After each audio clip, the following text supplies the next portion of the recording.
arms towards the sun. You feel the warmth of the rays, and then you know you're alive. Welcome to the Bassline, everyone. Dr. Roger Hodkinson is one of the most cogent voices I've come across in the medical freedom movement. He is a pathologist whose credentials are too extensive to list. His vast experience and his knowledge are equaled only by his passion. It is an incredible honor for me to introduce to you, the Bassline audience, the extraordinary Dr. Roger Hodkinson. How are you this evening, Dr. Hodkinson? I'm so honored to have you as my guest. Thank you. Likewise. I usually respond to that question by saying simply, the sky's blue and I'm not in jail, so life's peachy. That sounds good to me, man. That's pretty reasonable in this day and age. And a good standard that you set there. I want to first of all say to the astute and loyal Bassline audience that this is our third week in a row of pre-recorded programming. I'm really sorry that this is not a live show. I love to have that live feel underneath our wings, and I love to take your calls, but currently the PRN studio is being rebuilt, and it's being rebuilt diligently. But in the meantime, it's up to me to pre-record the show, basically. So thank you for bearing with us during all of that, and we will return to live programming shortly. That being said, we have an incredible show today. Dr. Roger Hodkinson is just one of my favorite voices in all of this. I mean, he's eloquent, he's brilliant, he's very clear about everything that he says. And this is like one of my dream interviews, honestly. This is top of the food chain, as they say. Dr. Roger Hodkinson, truly remarkable man, and I can't wait to start this conversation. I just want to mention to please follow me if you could on Twitter. And a friend of mine pointed out I never mentioned my handle is at Earth Driver, which is my mothership band that I founded many years ago, but it's at Earth Driver. So I actually never mentioned that before, which is kind of absent-minded on my part, but hopefully you can follow me and join in on some of the really nice conversations, live spaces, and retweeting of information. As I've said, social media is a terrible thing in most cases, but there is some legitimate community building and networking going on Twitter. I have to say there are some positive connections being made. So also, of course, subscribe to my Substack for free. I have a really cool article that will be published in the next couple of days. It's just being proofread, just going over the last couple of items, but I'm really looking forward to this article I'll be putting out called Radio Silence, my 18th Substack article. So please subscribe to my Substack for free. But all that being said, Dr. Hodkinson, let's get right into the heart of the conversation here. I heard your passionate words several years ago at the beginning of all of this, and now we're dealing with the fallout. There's so many indications that these shots that they mandated for people, that they like I said, they ran the gamut. They played on every human emotion to try to get people to agree to being injected with this stuff. They started out being Mr. Nice Guy, your hero. If you take your shot, do it for your neighbor. Then it was free beer, free pizza, that kind of thing. Then it was, you're not doing your citizen duty, your duty as a responsible citizen to take your shot. And they started shaming people. They said, you know what? How about this? You can't go to work. How about that? Okay, we're done with all the game playing here. You can't go to work if you didn't take your shot. And some people went right along for the ride. Some people resisted. We know the whole story. But medically speaking, and I've had many incredible doctors on my program previously accounting firsthand for the harm that's been inflicted. OBGYNs talking about fetal demise being witnessed at a higher rate, miscarriages, heart attacks, cancers, autoimmune disorders. Dr. Ryan Cole, who said he'd be a guest on this program at some point, I haven't confirmed that yet, but he's made the comment that this is the Swiss Army knife of injury and death, that it's so versatile in how it's harming people, which also goes along with the Pfizer documents, which mention 1,291 previously not disclosed potential side effects of the product. So we have every indication on paper and in the real world that some serious harm is being inflicted by these shots. But I would like to hear your assessment, and please take your time in doing so. But what's your assessment about the harm that's been done through this mass inoculation program, medically speaking, first of all, not even getting into the moral aspects and the legal aspects just yet, but medically speaking, what harm has been done? And what do you foresee as the fallout, the global fallout across all of humanity over the next 5 to 10 years? The floor is yours. Well, thank you, Jeremiah. I'll start off with a summary statement. This whole mad episode in human and medical history was totally unnecessary. There was no intervention needed. It should have been allowed to play out with natural transmission and build herd immunity, as we've done with previous flu epidemics. The solution was worse than the problem. Quite apart from the mandates, which had absolutely no scientific underpinning, the vaccine wasn't needed, wasn't tested, didn't work, and is now and has been killing people in numbers that are utterly unconscionable and totally unprecedented in medical history. We're talking about a scale of death that compares with the terrible events that were political events that we're also aware of in Germany and China. That's the scale of stuff that we're talking about here. And rather than studying it and showing and quantifying the magnitude of what's happened, they're running with their tail between their legs, shit scared of the reality that they are responsible for mass murder. I'm using that word knowledgeably. They knew that this stuff, I'm not calling it a vaccine, it's genetic therapy, a GMO. They knew it was killing people and they continued to use it. There's no excuse in terms of absent knowledge. It was well known, and yet they continued. That is premeditated murder.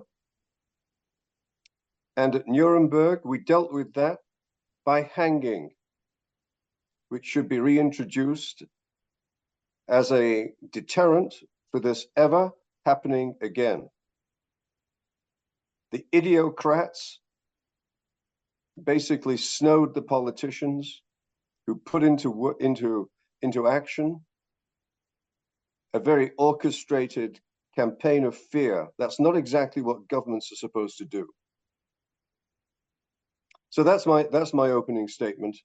The scale of death that they fail to recognize is in the region of, one could argue about a number here or there, but the scale of death internationally from both the interventions and the so-called vaccine is in the range of 20 million, capital M, 20 million, and probably 2 billion, capital B, serious adverse events such as heart attacks, strokes, and pulmonary emboli. To put that in context, we've normally pulled traditional vaccines off the market when they've killed 50 people, 50. We're now talking about 20 million. That's being countenanced not just by the media, but by the colleges of physicians who are there principally for one reason only, is to protect you from me. First, do no harm and informed consent. the very colleges that are supposed to enforce that on physicians like myself appropriately have been contravening those two principles themselves. And if there's anything that one can learn from politics over the last little while, it's that whenever someone is accusing you of something, you can almost be dead certain that it is what they are doing themselves. So here we have the colleges prosecuting physicians like me and many others internationally. How can there be due process when the criminals are the prosecutors? How can there be a hearing if no one's listening? How can there be any decision made if at the very start of an investigation of a physician's actions, there is something called judicial notice, which means these are facts that cannot be argued. Next point. Setting the stage for a kangaroo court. This is like the gulag all over again, where physicians are not just being accused of these things inappropriately, but they have the gall to actually say to physicians who are doing this, you know, we can help you. We can help you. Just swallow this and you'll magically start towing the line. If you don't, we're going to take away your livelihood. These draconian measures are unprecedented in medical history. And the consequence of it, the bottom line of everything that has happened and is still going on, I'll come to that later. The biggest loss is a thing called trust. Trust is the cement that holds society together. Without trust, you can manipulate a population any way you want. And so with bird flu coming around the corner, the approach is already baked in. It worked last time, they'll use it this time. But when trust is lost, it's very, very hard to regain. Trust was earned by my profession over centuries. We earned it the hard way. We used to make house calls. When the door was closed in the consulting room, it was very confidential. No one knew what was said. Certainly government didn't know what was said. It was an informed discussion between a trusted professional and his or her patient. Those days are gone. Those days are gone. We've lost that trust that we've earned over centuries. Would a pregnant woman who's been given this clot shot, as I prefer to call it, who then aborted, had a premature delivery, or had a delivery with malformations, would that woman ever trust that doctor ever again? I don't think so.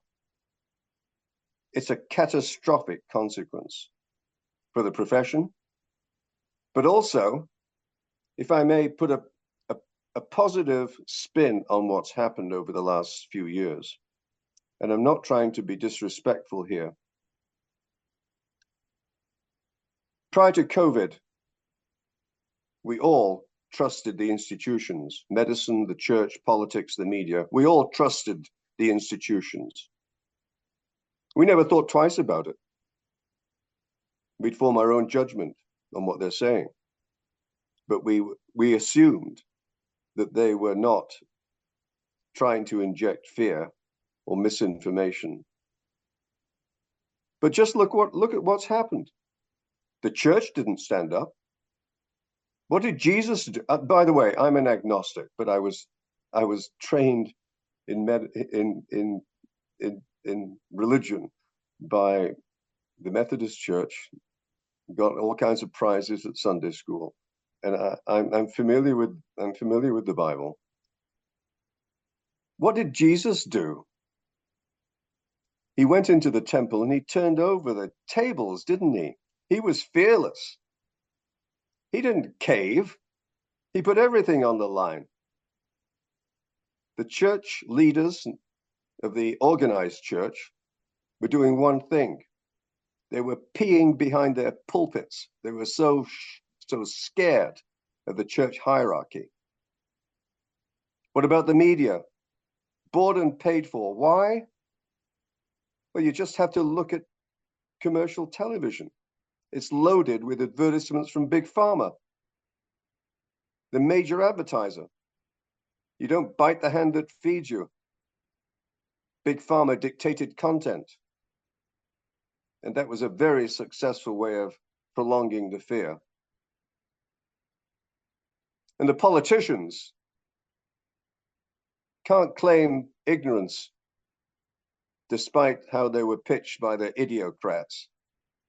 They knew early on that the evidence was overwhelming, that this stuff, this GMO, this most toxic so-called vaccine was killing people in large numbers.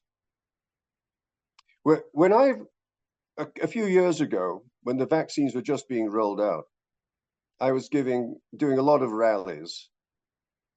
And I asked this question: would everyone here please put up their hand if they know someone personally who shortly after being so-called vaccinated had a heart attack, a stroke, or a pulmonary embolus? Would you please put up your hand? A third of the people there put up their hand, and I was absolutely gobsmacked. That scale of knowledge of what is happening out there is also known by the politicians, who are so afraid of quantifying it, they want it to go away. Well, it's not going away. There's a tail to this event in medical history. And I'll get into that later. Perhaps I've spoken too long as an introduction.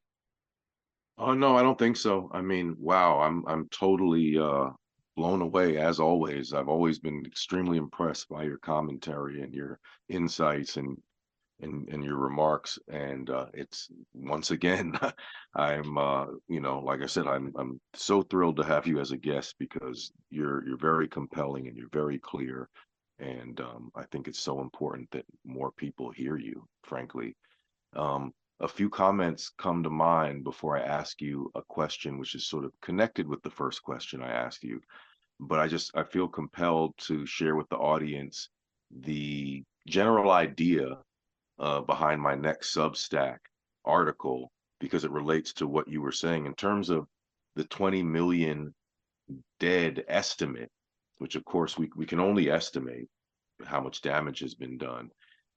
I made some points that I think are pretty obvious points, basically, but important points, which are, first of all, I mean, I set the context in terms of when you went to such lengths to force people to take these shots, to try to trick them to take them, to appeal to morality, appeal to everything like we mentioned before. You wanted everyone injected, wanted almost everything injected. They were so thrilled to keep lowering the bar in terms of age that eventually you can inject now a 6-month-old baby with this quickly waning gene juice.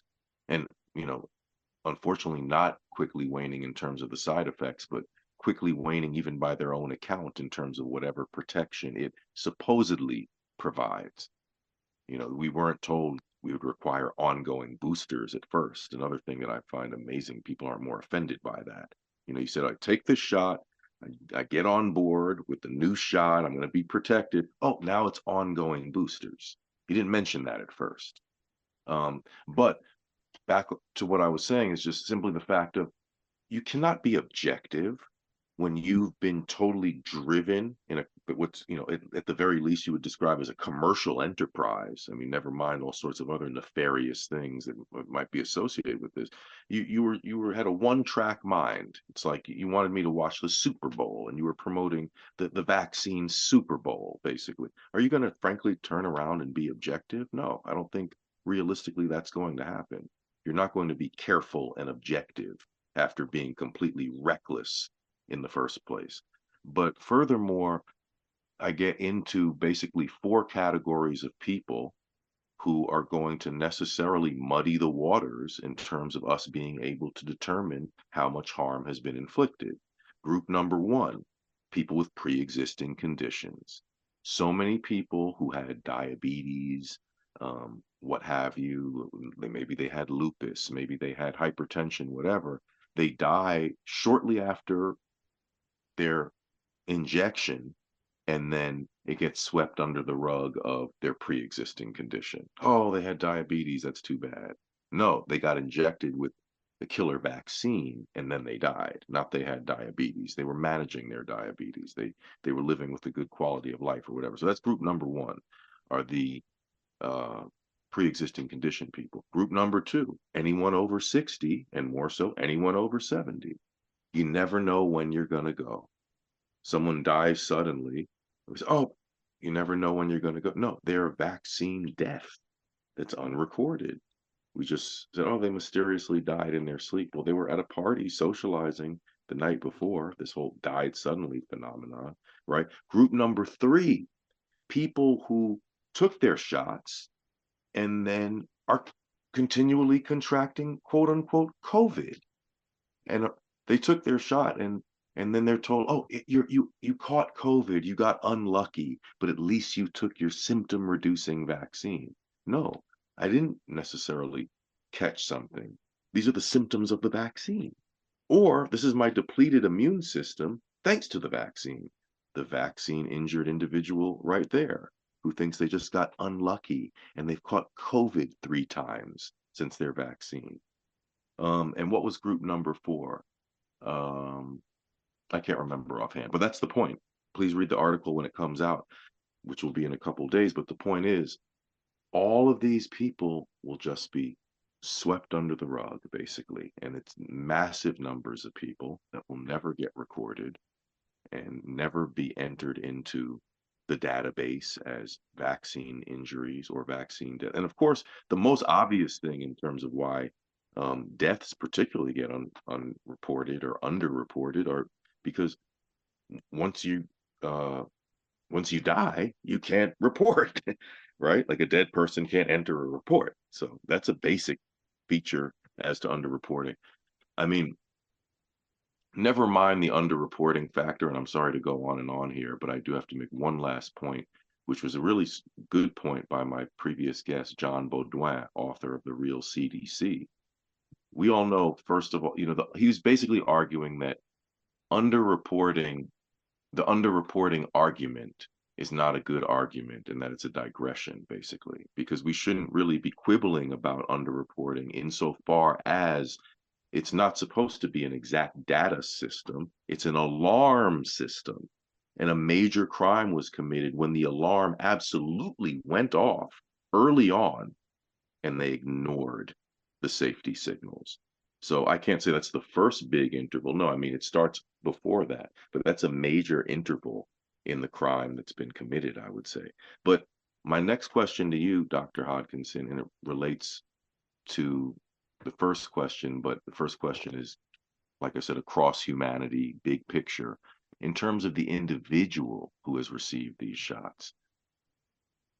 My question, I've asked other doctors this previously, it's sort of a running question, but I'm still fascinated by the question, is can a person have received this negative efficacy shot, the fake vaccine, the clot shot, the kill shot, the suicide shot, whatever you want to call it, the Depop jab. Can a person have received this negative efficacy intervention, quote unquote, and have not harmed their health? Because it's so astonishing in terms of, I've interviewed vaccine injured people such as my last program was an interview with a vaccine injured individual, a woman whose health, actually a Canadian nurse, whose health was completely ravaged by these shots. I mean, I won't go into all the details about what she went through in detail last week, but people whose lives and health have been destroyed by these shots, not to mention the deaths. Then there are other people who have not had their health destroyed per se, but have serious ongoing conditions, maybe relatively simple things, but still quality of life reducing thing, injuries and discomforts, disease, what have you. But then you have the people who say, well, I took my shot and I feel fine, which, of course, because you feel fine at the moment doesn't mean that you have a clean bill of health. And I think there's just every indication these are just very toxic shots, et cetera, et cetera. So the question is, can a person have received this negative efficacy shot, this injection, and have not harmed their health at all? Could someone, for one reason or another, just be lucky and they were going to live until they were whatever age you want to pick, 88 years old, and they took their shot and they're still going to live till they're 88? No problem. No new medical symptoms or anything to speak of. Is that possible? Well, that's a very big question. Before I answer it, I'd like to just make one comment about something you said previously. Please. And that is implied in some of the stratification of risk and therefore exposure to the GMO facts. No matter what the risk, no matter what the demographic, there was no excuse whatsoever to give anyone this product for the very simple reason, using it under the pretext of something essentially extremely trivial, using it on anyone gave them the pretext to circumvent the normal way these products come to market in the future. We're already seeing hundreds of modified mRNA vaccines lined up for the market. None of them should ever get to market without at least 10 to 15 years of thorough examination. The precedent was set, and that reality is what Big Pharma is now exploiting for yet more rounds of money-grubbing experimental therapies being put into human lab rats. So it's very important that people understand the importance of precedent here in how a brand new technology was introduced for no reason, with no testing, but with enormous future implications for similar products. Now, with regard to people having received these injections and feeling perfectly well, the answer to your question is we don't know. And the reason we don't know for sure is because no one is willing to study it, because that requires money, it requires grants, and of course, most of the grants are coming from corrupt organizations that don't want to have an answer that's counter-narrative. And I'm talking about the NIH, the Wellcome Foundation, etc. You can't find the money to do the study. That's the first point. But we do know that there are what we call subclinical consequences of this product. People receive it and feel perfectly well. Does that mean they are well? Well, there's very serious concern that because of the random distribution of this product in any one individual, which organs were hit more than others because of the random distribution in the bloodstream, the brain, the heart, particularly. We just don't know to what extent there has been cell death in the brain and the heart that's at a low level, sufficiently distributed that it does not present as what we call a clinical syndrome, like a stroke or a heart attack. But the brain and the heart are unique organs in the body because they do not regenerate, as opposed to the liver and the kidney, for example. They don't regenerate. Once you lose one of the neurons in your brain or a myocyte, one of the fibers in your heart, once that's killed, it's gone forever. So the concern is that when people age, over the next, those who've received this product, over the next 10, 15 years or so, there may be a deluge of premature heart failure and dementia into systems that are already bankrupt and can't even cover what they're supposed to cover now, without a deluge of additional problems, with the opposite consequence, of course, of having far fewer people paying taxes to even pay for the extra expense. So it's a very, very concerning future. Quite apart from that, as Dr. Makis has been expounding on internationally, he lives here in Edmonton, by the way, with me, and we're good friends. Yeah, he's We're a good previous friends. guest of this program.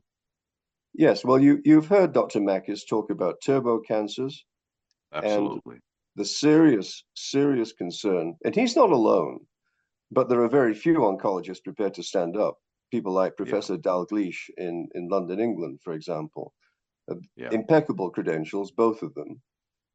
There is very serious concern about the prevalence of turbo cancers now and in the future. I would like to point out for people listening the function of the immune system relative to turbo cancers. There are many ways in which this product could be encouraging cancer. But one of them people might be quite surprised about. You see, we're all developing cancer all the time. The replication of cells in our bone marrow, gut lining, etc., is not perfect. There are systems to correct mutations, but they're not perfect either. And every so often, there's a mutation or a group of mutations that basically result in a small group of cells becoming cancerous. That's how cancer starts. The function of the immune system is not just to protect you from infection by identifying something that's not you, a bug. The function of the immune system is much more general. It's to look for everything that's not you, not just bugs. But cancer is not you because the genes are being changed. And so your lymphocytes are on surveillance 24/7 for 85 years in a miraculous surveillance system, search and destroy, for all these cancers that are developing all the time. And usually we live to a ripe old age without coming down with cancer. Thank you, immune system. When you start messing around with the immune system, guess what? It's not as effective anymore at knocking off these tiny cancers or controlling cancers that were previously under control and now escape control, as Dr. Dalgleish has frequently said, with multiple myeloma. So toning up your immune system is terribly important, and one of the most important things you can do in that regard, quite apart from not indulging in smoking and drinking too much alcohol and so on environmentally, but take vitamin D, 4,000 to 5,000 international units a day, much more than you need for bone and calcium health. but it's a product that's dirt cheap, absolutely safe, and tones up your immune system to try and protect you against recurrent infections and cancer. That's a very important, should be a very important part of everyone's daily routine. What used to be called the season of coughs and colds is now recognized as the season of vitamin D deficiency because people are inside and they're not getting anything from the sun. Very important medical discovery that's come out of COVID. Yeah, absolutely. Well, that's outstanding. And I would like to circle back around into our central conversation here momentarily, but I do not think it's superfluous now to spend a little bit of time discussing your insights based on your experience fighting big tobacco years ago. And you mentioned some of that experience is part of the reason why you're so poised as a speaker. I mean, you're a very compelling public speaker and you're experienced in doing so. I guess starting with, or at least partially owing to the fact that you were so involved in this work fighting big tobacco. And as I said, I don't think it's superfluous to this conversation because, again, we're dealing with massive corporate entities. We're dealing with harm being inflicted to the broad public.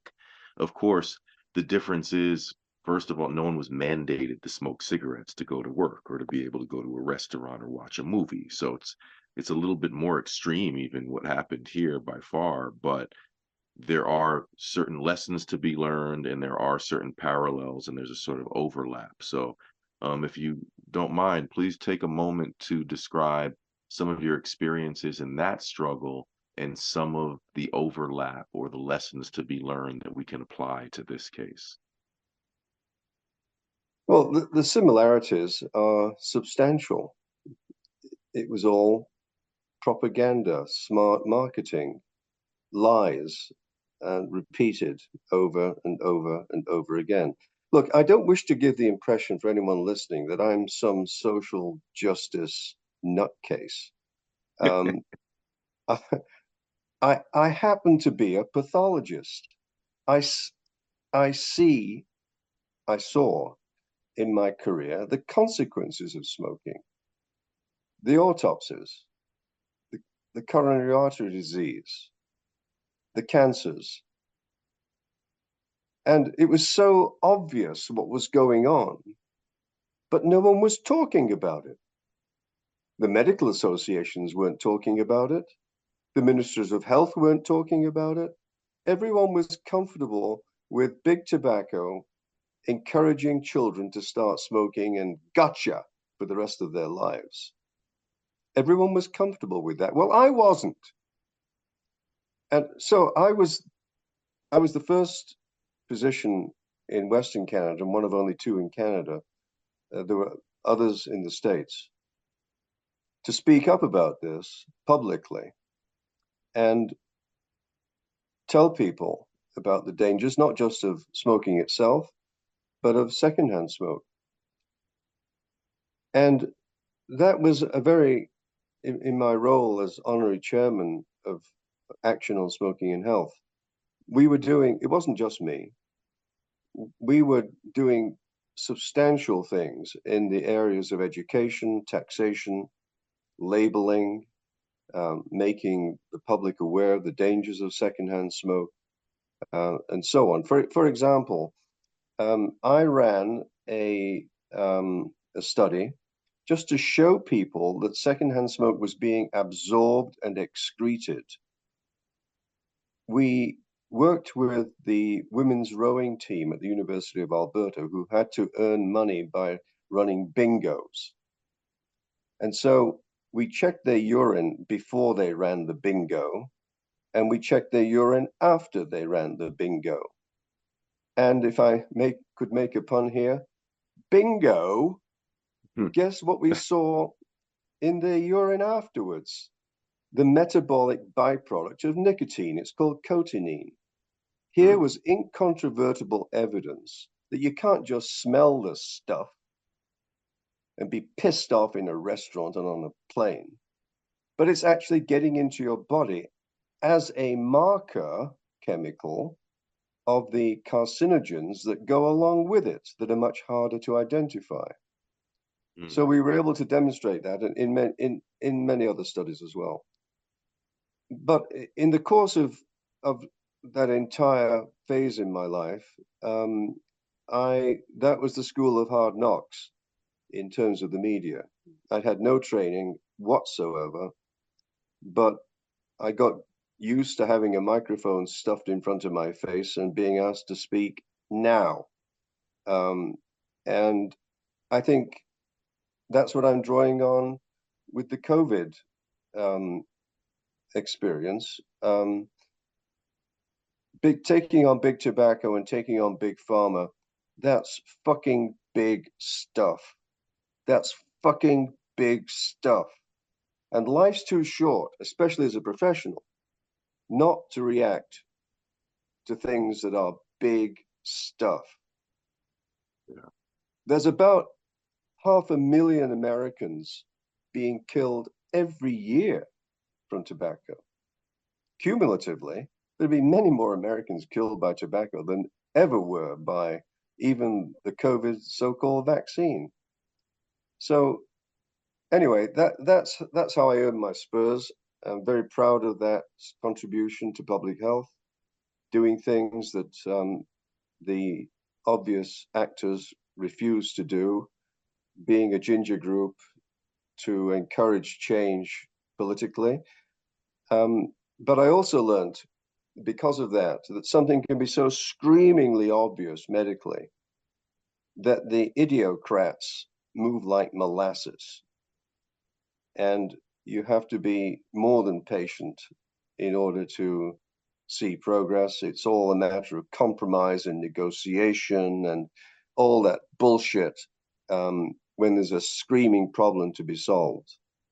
So a lot of similarities between big pharma's attack on the population, pitching it as a very sophisticated product that, should be enjoyed with no risk to your health. A lot of similarities with big pharma's sales pitch. Right. Well, yeah, I'm really glad I asked that question because that was extremely insightful. The next thing I would like to ask you is pertaining to, you made this one particular remark. I don't remember offhand which interview it was, but I saw it again recently because I know it was from an older interview, probably over a year old, I think offhand, but it was circulating on Twitter where you made those very passionate remarks that I don't remember what you said verbatim, unfortunately, but you said, now is not the time for forgiveness. You're in a vengeful mood, and now is the time for vengeance. And I second those sentiments. I don't believe that the perpetrators of these crimes should be let off the hook whatsoever. Like my previous guest, Dr. Ben Marble, always says, life in prison at a minimum for the various people, depending on what tier you're on in terms of the offenders. Right. I mean, I guess that's something would have to be determined. Were you a witting or unwitting participant in these crimes? And I don't know. I mean, of course, there's the Nuremberg defense, which isn't supposed to be an acceptable defense. I was just following orders. Right. And but in terms of the vengeance that should be applied and the vengeance that we deserve, the retribution, the recompense, what do you see as our best course of action? What do you see as the avenues that we should pursue? I mean, it's a huge question, but I mean, I'm not clear, frankly, on what the obstacles are. Why can't we simply walk up to Bill Gates and have him arrested? Has Anthony Fauci simply I mean, he's committed perjury, first of all, or just repeatedly, almost with total disregard for. But how do we go about this process of getting our recompense? Let's remember it wasn't Fauci. Fauci was the front end stooge. Right, It of was course, Birx. but of It was course. Birx. And you know colonel what's in the interesting? I'm army. sorry to interrupt you before you get started, but if you go back and look at the footage of Fauci at these press conferences, you go back and you realize that Birx has a military background and how she's Right. looking at him. I Yeah. mean, it's like she gave him a little pat on the ass, and then he gets up there and he's like, like you said, the stooge or the fall Yeah. guy or whatever. But you can see her sort of grimacing as she looks at him like, do your job, little stooge. But go ahead, I'm sorry. Over the top, over the top, Tony. Take the hit, Tony. Off you go. Um, Yeah. no, he was a stooge and a willing stooge. He was I call him a Lilliputian who's not very smart, who's failed at everything he's attempted, never did get an HIV vaccine, was looking for glory at the end of his life. A failed Lilliputian with all the money, you see. And so he was able to pitch to Trump, and the conversation would have gone something like this. Hey, Don, you know what? We can lick this thing in 6 months. And Trump would have said, you're kidding. Really? Let's do it. It would have been a 10-second conversation, not knowing anything about the material that was being discussed. What Fauci knew was that that technology had been in existence for 10 years. And it was failing. It was killing people when it was used, and the lipid nanoparticles were killing people when used for treating brain cancer.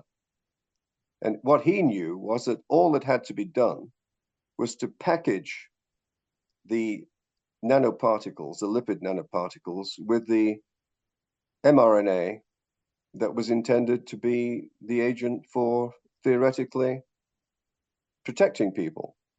He knew all of that, it was readily available. That's why he could say in 6 months. But he didn't tell Trump that it was toxic and that it killed people. So to answer your question, how to strategize, how to tier the response of vengeance, we need to bring back the death penalty, period. The people that were principally involved, the likes of Birx. Can I tell you a funny joke? I'm sorry, I have to interrupt because this is such a particular thing, which is I've been an activist over the years, and this is just kind of a funny little moment in time I want to share with the audience, which is imagine I'm at a protest protesting the death penalty. I think we're particularly at the time protesting George W. Bush, who had used the death penalty more than any other governor in history. We called him Governor Death and whatever. We were protesting him. And it was funny because I remember one of my friends, who's still a good friend of mine, sort of whispering to me in the protest. He's saying, "Well, I don't actually disapprove of the death penalty. I disapprove of these people having the right to use it." It's just kind of a funny remark from one person to whisper to another at an anti-death penalty rally, which is pretty much how I feel. I do feel certain crimes are heinous enough that, well, no, your life isn't worth living at this point. We have to remove you from society. You've transgressed beyond anything that we can, reconcile, anything that we can rehabilitate was the word I was looking for. But yeah, but sorry, go ahead. Yeah, absolutely. I think the penalty for mass murder has to be extremely harsh, right? I mean, there's no two ways about that. And That's not something we can say. I would including that, the chief medical officers of health in charge of public health for every jurisdiction internationally. It depends upon the country. In Canada, of course, it's province-wide. In the States, there's a lot of states that have individual discretion as to what to do. Those will be the top tier of people to be executed. After due process, I'm not suggesting that we swing people from lampposts, but they should be executed because they have committed crimes much more grievous than were ever committed in Auschwitz. Then you get to the next tier, the people that were the functionaries. Oh, I would include it, by the way, in that first tier, the registrars of the colleges of physicians internationally who coerced their fellow physicians into doing things that would contravene first do no harm, knowingly. Yes, I'd execute the lot of them. Next tier down, you have those that went willingly into it because of fearing loss of income,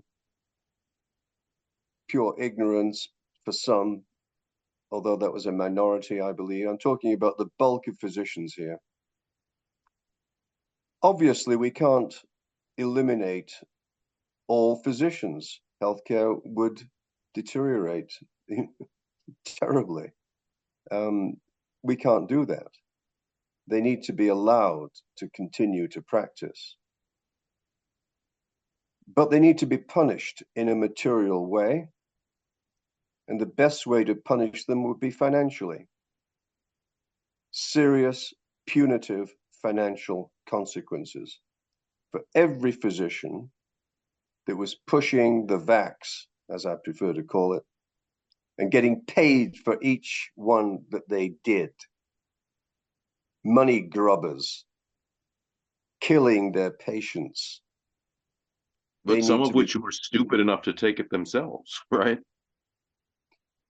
Some were, yes. Well, of course, wokeism has infected medicine, and that's the reason the colleges are so compliant with government's diktats. Look, if the colleges were doing their job, they would have gone to the ministries of health and the secretaries of health, and they would have banged the table, and they would have said, why in God's name are you doing this? It is killing people. We will not comply. That's what they should have said. Because remember, in terms of public health, you're practicing on a population. You're practicing on millions of people. Contravening first do no harm on a population is much more serious a crime than it is one-on-one with a doctor and an individual patient. So those people who went along thinking that their pocketbook was more important than their commitment to medicine, they need to be punished in a material way.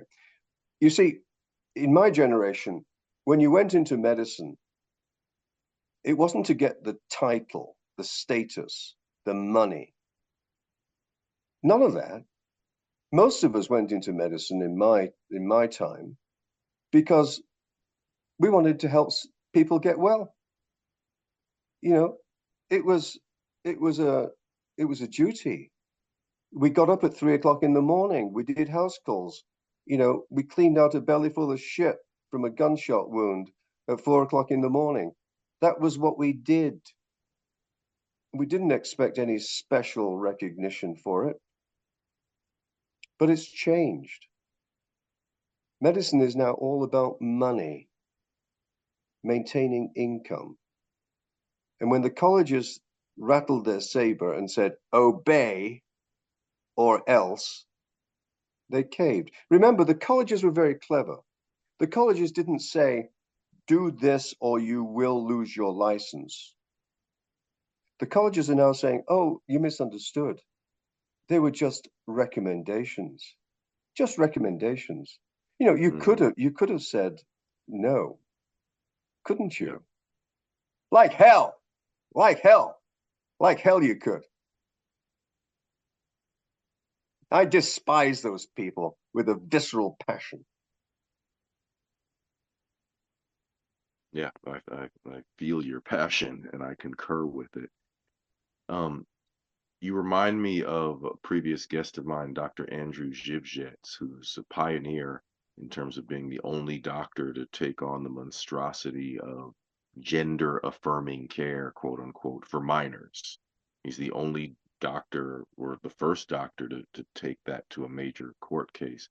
But he's made the statement that quite sadly, one thing that is revealed through all that's transpired over the past few years, that unfortunately most doctors are bad people. He said, and this is coming from a doctor. I mean, I don't want to say that I agree with that, but this is coming from a doctor that, he's not applying the concept of, well, people didn't know what they were doing and everyone was trying their best and all that kind of stuff. He's saying, no, this reveals an unfortunate fact, which is most doctors are bad people. Do you think that's a harsh statement to make? Well, it depends on the definition of bad, obviously. I think Yeah. most physicians have lost their way. They're not following the Hippocratic Oath. Um, they're much more interested in status and money than anything else. And I know the time's running short, but I did forget to mention one thing earlier on, Oh, Jeremiah. please, by all means. Yeah, we If have a few if minutes for if sure. listen, everybody, listen carefully to what I'm going to say. Of all the things that we know have happened that government refuses to document, there's an even bigger issue out there that is currently being researched. And I know one of the two proponents, Dr. David Speaker out of Canada, and Dr. Kevin McKernan. What they are studying is whether or not reverse transcription of RNA is taking place into DNA, looking at spermatozoa. Looking at spermatozoa for a very particular reason, because it's a site of great multiplication of cells that makes them more vulnerable for RNA to be incorporated into DNA. The big point is this: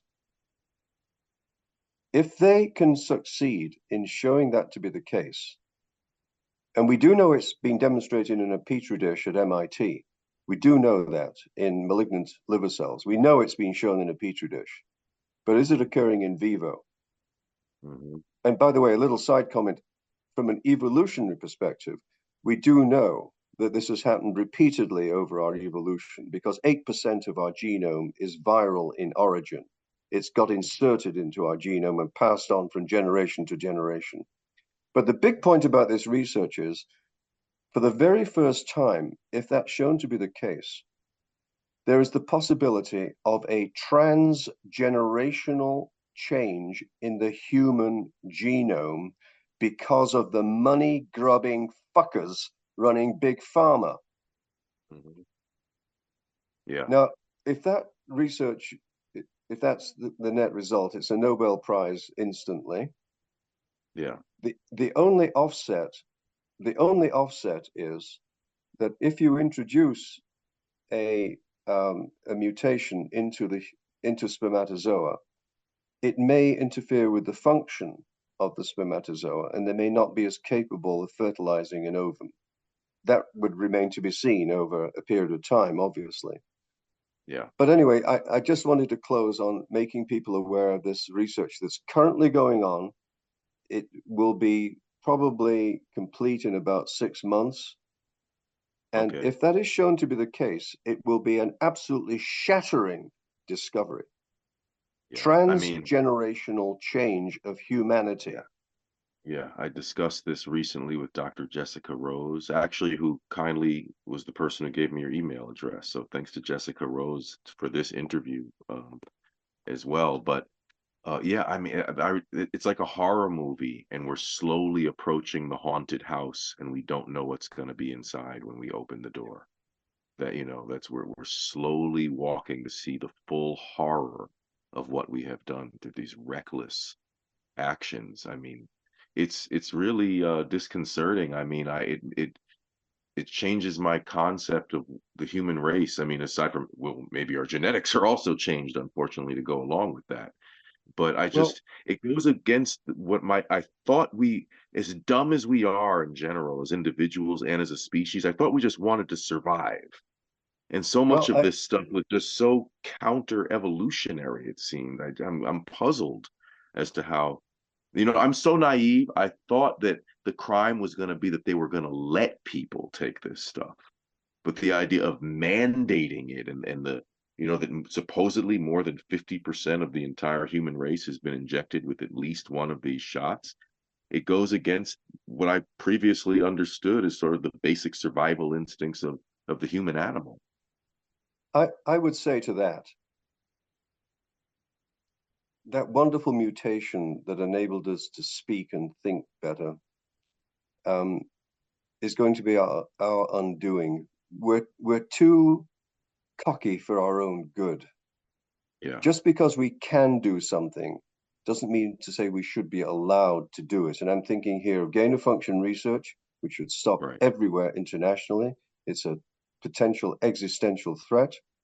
Yeah. I'm talking about artificial intelligence, for example, which is going to have the most devastating effects in terms of job loss and the human condition. Yeah, agreed. We have got too clever for our boots. And those kinds of macro changes need to be severely controlled.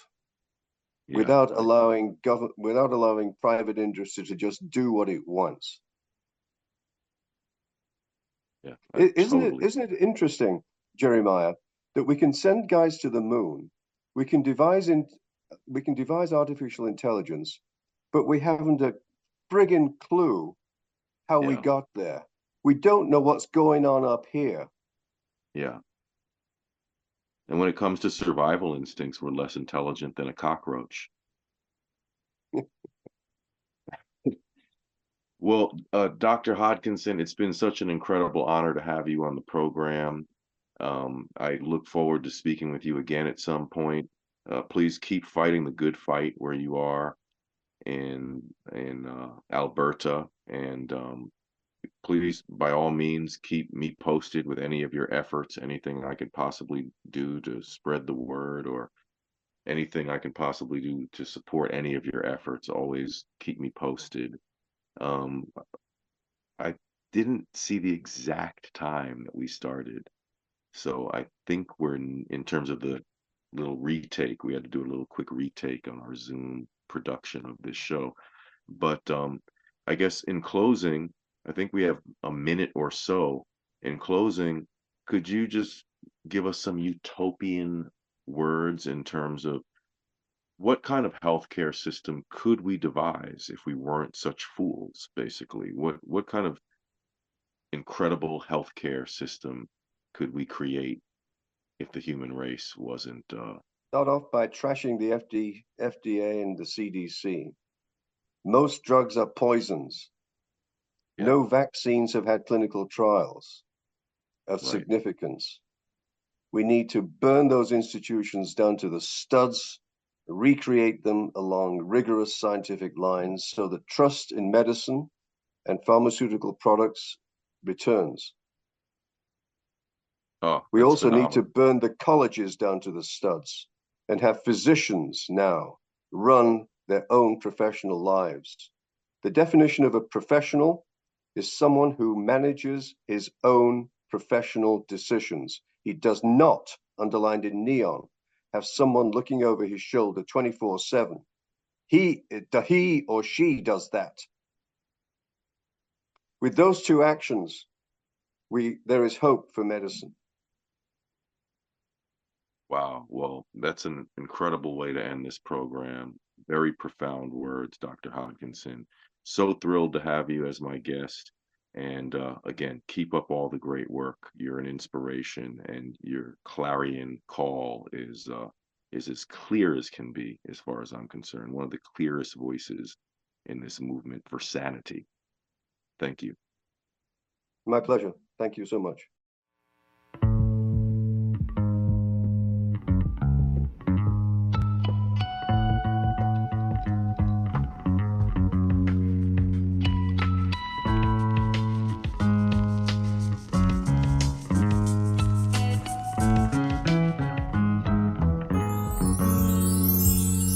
When you walk with open arms towards the sun, you feel the warmth of the rays, and then you know you're alive, and you don't have to be afraid of anything, 'cause you know the truth, and the The truth is love, yes it is.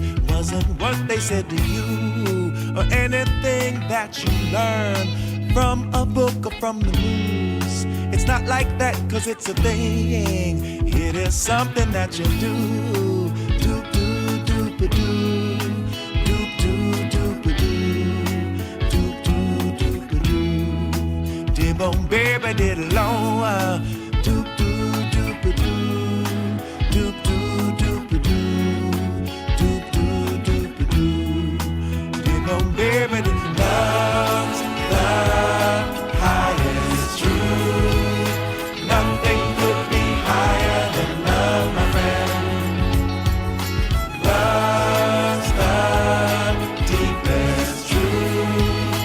Nothing could be deeper than love, my friend. When you stop and you take the time just to think about your life, you'll recall the ones you love and the ones who were always there for you. Better thank those friends better. You better make amends. Go and tell them now, yeah, yeah. Tell them what they mean